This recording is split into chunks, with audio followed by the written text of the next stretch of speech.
Je le dis toujours et je vais jamais cesser de le dire. L'Afrique est le continent qui a le plus besoin de Bitcoin. L'Afrique est le continent qui a le plus besoin de Bitcoin. Actuellement, comment est-ce qu'on peut expliquer le fait qu'on soit dans un continent à 54 pays ou États et qu'on puisse avoir 33 monnaies? Ça ne s'explique pas.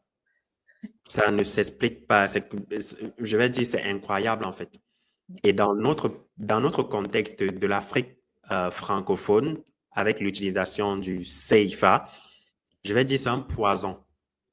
C'est un poison, les gens ne s'en rendent pas compte, mais c'est quelque chose qui nous maintient.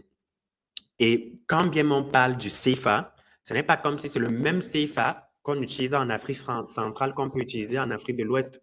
Je ne peux pas voyager avec mon billet de 10 000 du Cameroun et je viens l'utiliser en Côte d'Ivoire. Donc, en dehors d'être un poison, c'est un poison encore plus toxique. Et Bitcoin peut résoudre cela en faisant simplement quoi? En étant un moyen d'échange pour tout le monde et partout. Je prends un exemple. Boari veut voyager du Cameroun pour la Côte d'Ivoire. Au lieu d'échanger ses francs CFA là-bas, s'il a son Bitcoin qu'il utilise au Cameroun, il peut arriver à l'utiliser en Côte d'Ivoire, dans tout ce qu'il fait. Et cela, tu n'auras pas besoin d'avoir des comptes d'opération qui vont faire en sorte que la France aura toujours, alors le Trésor français aura toujours une quote-part par rapport à l'argent qu'on va faire ici. Ou alors que notre monnaie doit être payée ou alors doit être collatéralisée par rapport à une autre monnaie ou alors par rapport à une devise.